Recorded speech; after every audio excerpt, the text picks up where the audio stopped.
Olá, mais uma aulinha de filosofia para vocês.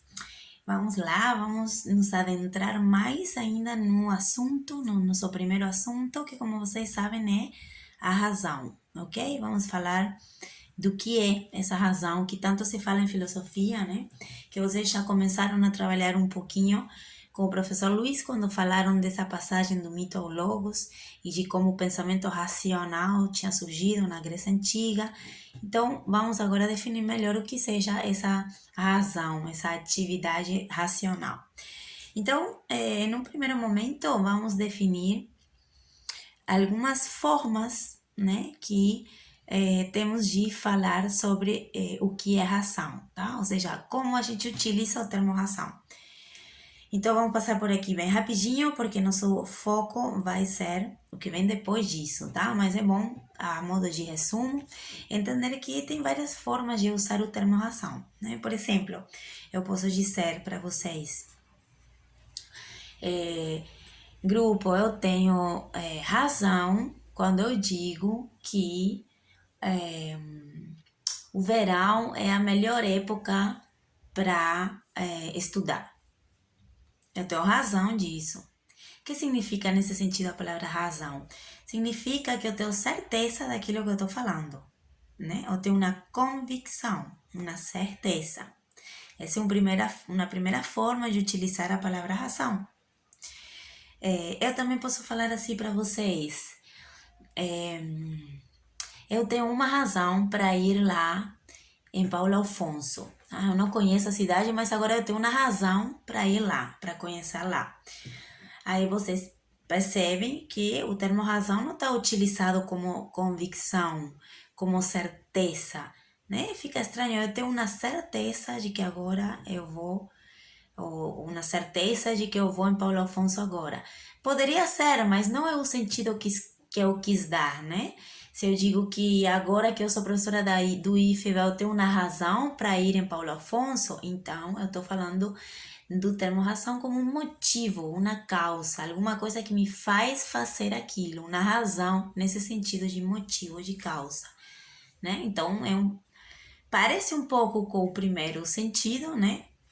É no sentido de que para que isso seja um motivo para eu fazer uma coisa, é porque é uma certeza, né? Também. Então tem os significados da palavra razão, eles não estão descolados um do outro, eles são uma continuidade de alguma forma, né? Então pode ser usado nesse segundo sentido de motivo, de causa para algo acontecer, tá?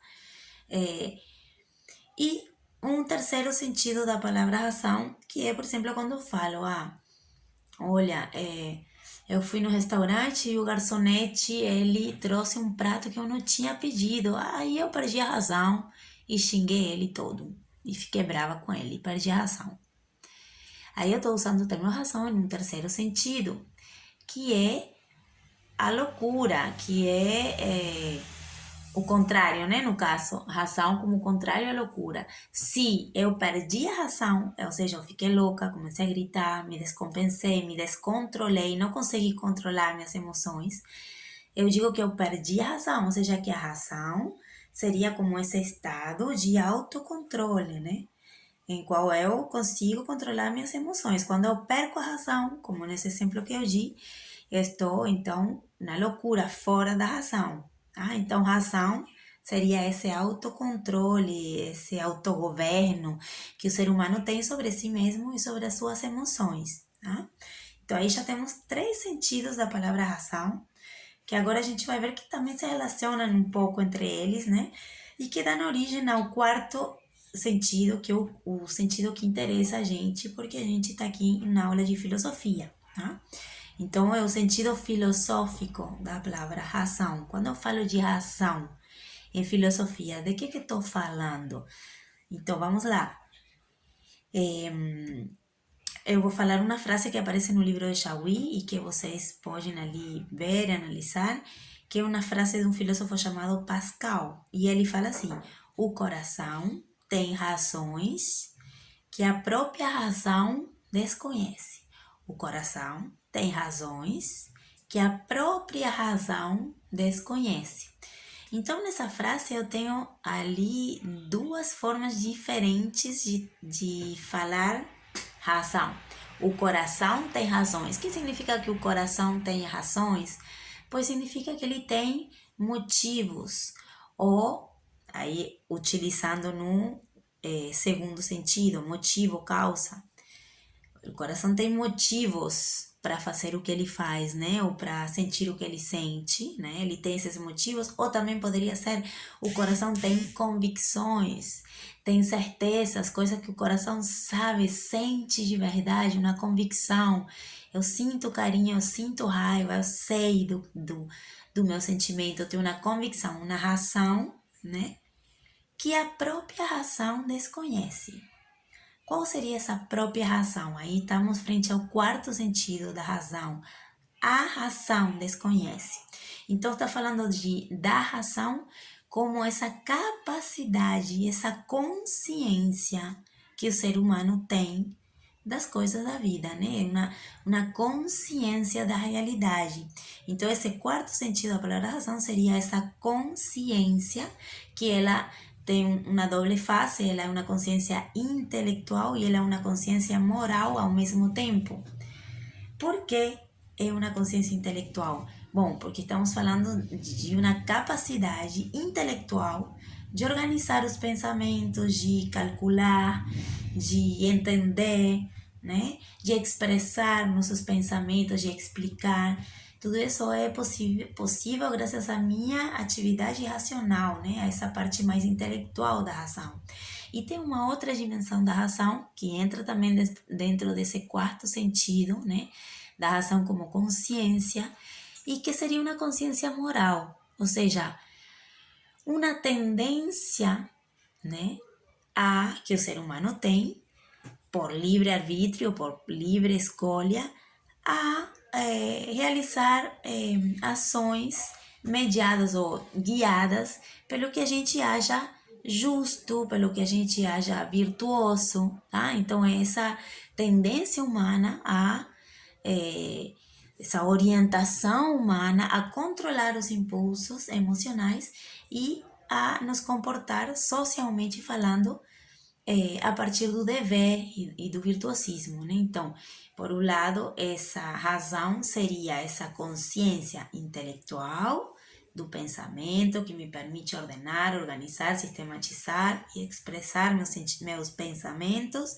E por outro lado, ela também seria essa consciência moral que me permite identificar o que é correto do que é incorreto e ter uma tendência a me relacionar melhor com o que é correto ou com o que é devido, né, socialmente falando. Então, chegamos assim a esse quarto e definitivo significado de razão, né? O que em filosofia a gente chama de razão, que seria praticamente um substantivo da consciência moral e da consciência intelectual.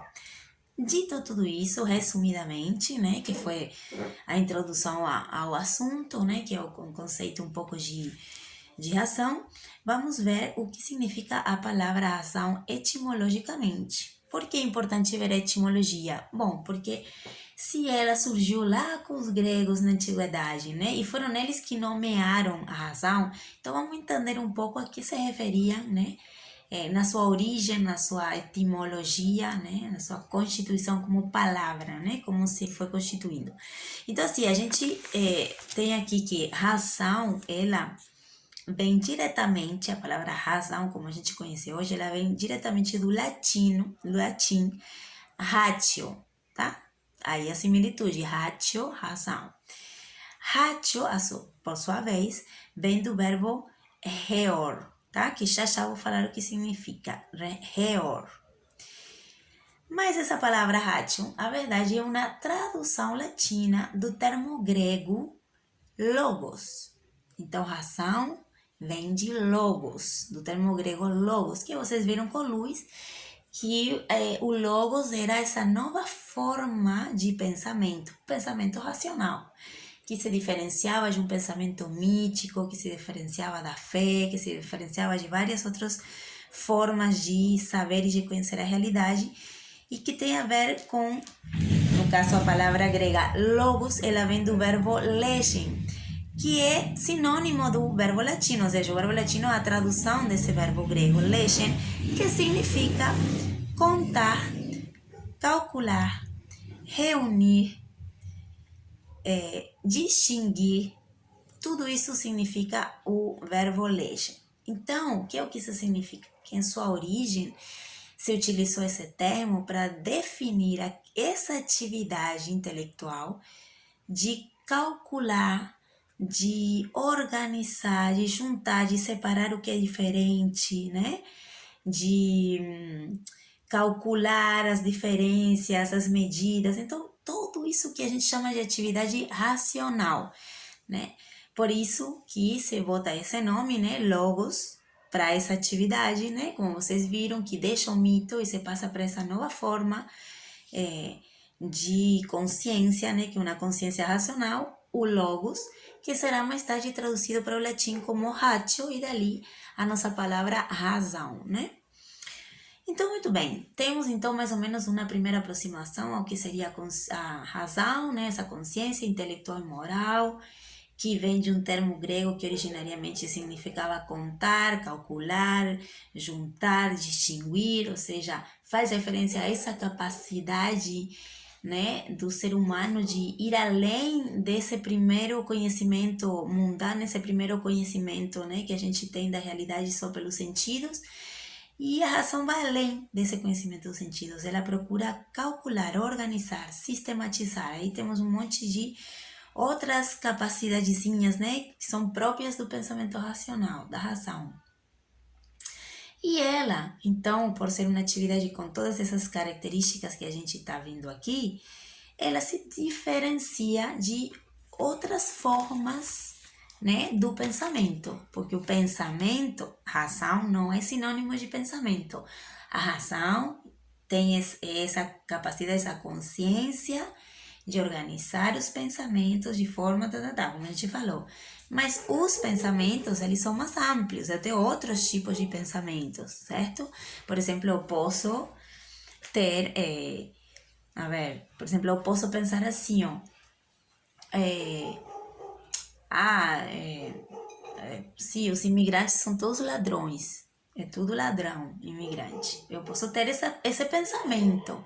Agora, esse pensamento é o pensamento racional, é o pensamento calculado, que organiza, que sistematiza, é um pensamento que intenta enxergar da melhor forma possível a realidade, ou é um pensamento preconceituoso, é um pensamento até ilusório, porque não é verdade que todo imigrante é ladrão, né? Então, é um pensamento que talvez eu escutei, alguém me falou, ou então eu aprendi com minha família, ou então, enfim, é um pensamento ali que todo mundo diz, então eu repito, né?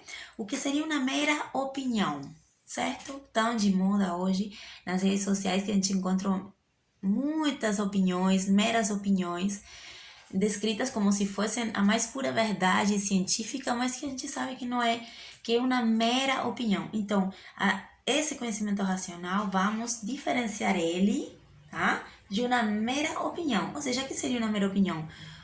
Seria uma ilusão. Seriam as costumes não refletidas, os preconceitos, as opiniões sem aprofundamento, né? Sem aprofundamento da realidade, de saber realmente o que eu estou falando, se realmente aquilo que eu estou falando se condiz com a realidade ou não. Eu simplesmente falo uma mera opinião, sem muita profundidade. Então aí vemos como, apesar de termos um pensamento real, tá ali na minha mente esse preconceito com respeito aos imigrantes, mas eu não estou frente a um pensamento racional, né? Estou frente a uma mera opinião. Então há uma pequena diferença ali, né? Então, eu não posso separar totalmente, porque muitas vezes as meras opiniões, elas são organizadas, elas são sistematizadas, tá? Mas se não tem um fundamento racional ou empírico para eu dizer aquilo, então eu tô caindo numa mera opinião, tá? Não estudada, não justificada. Então, isso vamos separar um pouquinho do que seria o pensamento racional no sentido filosófico da palavra, certo? Porque a capacidade de raciocinar está ali, ninguém vai discutir isso, Mas a gente está falando já nesse quarto sentido, né? Filosófico do que seja a razão. Então, se a razão é, filosoficamente falando, é essa capacidade, é essa consciência que me faz organizar os pensamentos, né? E de modo estruturado, como a gente falou, então as meras opiniões, elas não entrariam nessa categoria, né? Nesse sentido, a razão se opõe, né, à mera opinião. Outra coisa que também é um pensamento, mas é totalmente diferente à razão, são as emoções. As emoções também são pensamentos, são sentimentos, né? Sentimentos, emoções, paixões, né? Elas estão ali, chegam na minha mente, são pensados pela minha mente. Eu penso, nossa, como eu tenho raiva daquela pessoa. Ai, meu Deus, sinto uma raiva daquela pessoa, um amor por aquela pessoa. Eu tenho as emoções e sentimentos, também são pensamentos de alguma forma. Só que são um tipo de pensamento não racional, no sentido de que elas são caóticos, elas são desordenadas, mudam o tempo todo, são contraditórias. Eu posso sentir amor por uma pessoa e 2 minutos depois sentir ódio. Não é uma estrutura de pensamento organizado, calculado e, né, no sentido de um pensamento racional, como a gente está vendo, né? São pensamentos caóticos, são emoções que vêm, que eu nem controlo muito, certo? Às vezes, mas mesmo que eu esteja controlando, esse sentir, ele é diferente, né? Não é a mesma coisa que um pensamento racional, né? Então, estão ali, são parte da gente, são pensamentos, mas são diferentes dos pensamentos racionais, certo? Isso falando então das emoções, dos sentimentos, das paixões. Outra forma de pensar que se opõe ou se difere da razão, do pensamento racional, é a fé. A fé religiosa, a fé no que seja que for, em Deus, nos orixás, nas forças da natureza, Buda, Cristo, não importa, a fé no que for. Essa forma de entender a realidade, essa conexão do ser humano com a realidade, que a gente chama de fé, ela opera pela confiança, pelo acreditar. Eu acredito naquilo. Por exemplo, não sei, vamos imaginar, vamos pensar no cristianismo. Pronto, a religião mais difundida, assim, eu acho, é o cristianismo. O que o cristianismo tem como base ali? A palavra revelada, a Bíblia, né? Essa é a base, o fundamento daquela crença. Eu não vou chegar, né, e vou pedir que, por favor, alguém me mostre e me valide o conhecimento que está na Bíblia. Eu posso até fazer isso, né? Muito ateu já pediu isso, muita pessoa que não acredita já pediu. E às vezes pessoas que acreditam querem entender mais um pouco, né, de como se explica a teoria cristã. E assim, mas aí já não estou na fé. Se eu estou pedindo para explicar, se estou pedindo para organizar racionalmente uma crença, eu já estou no pensamento racional. Mas enquanto eu estou na fé, em acreditar aquela verdade como verdade indiscutível, eu estou na fé se eu acredito nisso. Então aí não tem pensamento racional. Ele se opõe um pouco ao pensamento racional, tá? Então os pensamentos religiosos de comunhão com Deus, esses pensamentos religiosos, esse sentir, porque não é só pensamento, é também um sentir religioso, de acreditar naquela verdade que me é revelada, é o que a gente conhece como fé e não necessita da capacidade da consciência racional, né? Separada da consciência racional, né? Posso ter essa fé toda, racionalmente entender uma realidade de outra forma, mas eu continuo tendo a fé. Por exemplo, os filósofos da Idade Média, os filósofos pais da Igreja Católica, né, que foram os teóricos do cristianismo, eles consideravam que existia uma razão natural, uma razão humana, né, a razão como a gente está falando aqui, como essa consciência moral e intelectual, e existia também uma razão sobrenatural, a razão divina, que regia tudo, né, que rige tudo, e que é essa razão divina que me permite que eu tenha a minha razão natural, né? Então, assim, os pais da igreja, eles conseguiram explicar racionalmente uma crença, mas a crença, ela se mantém intacta, ela continua acreditando na verdade revelada, né? E finalmente, vamos falar do êxtase místico, tá? O êxtase místico é um estado de abandono, de rompimento com a razão, certo? Então, esse êxtase místico, ele pode ser gerado de várias formas, né? Ele pode ser feito simplesmente pela meditação, às vezes em uma festa popular, a gente pode ver pessoas entrando em êxtases, né? Ou em algum ritual que não necessariamente pode ser religioso, pode ser ritual laico, né? Uma coisa que me leve a um estado de êxtase em qual eu me separo da minha razão e eu já começo a me conectar com outras dimensões da natureza humana, né? Que não são o pensamento racional. Então, assim, é muito parecido com a fé, só que se separa porque ela não é necessariamente religiosa, né? Esse êxtase místico pode ser não religioso, né? Pode ser simplesmente um contato com a natureza que me faz transcender, me sentir de alguma forma conectada ali com essa natureza e onde eu perco, então, ou rompo, né? Com esse pensamento racional que controla minhas ações e tal, né? Então, assim, vamos terminar essa aula por aqui, senão vai ficar muito comprida. Mas então, vimos quais são os sentidos da razão, de onde ela surge etimologicamente e com que ela se diferencia, né? Esse pensamento racional, essa razão, ela não é igual à fé, ela não é igual às emoções, ela não é uma mera opinião, né? Ela é, então, uma consciência, tá? Uma capacidade humana, então, tanto intelectual quanto moral, de organizar meus pensamentos de forma ordenada e sistemática e de poder escolher entre o que é correto e incorreto, que é o que me permite, então, viver ali em relação, né, com os outros e em uma sociedade. Então, vamos terminar por aqui, nos vemos na próxima aula. Qualquer dúvida, vocês sabem, é só entrar em contato comigo ou então na próxima aula que vai ser online, tiramos todas as dúvidas disso aqui, ok? Tchau, tchau, até a próxima.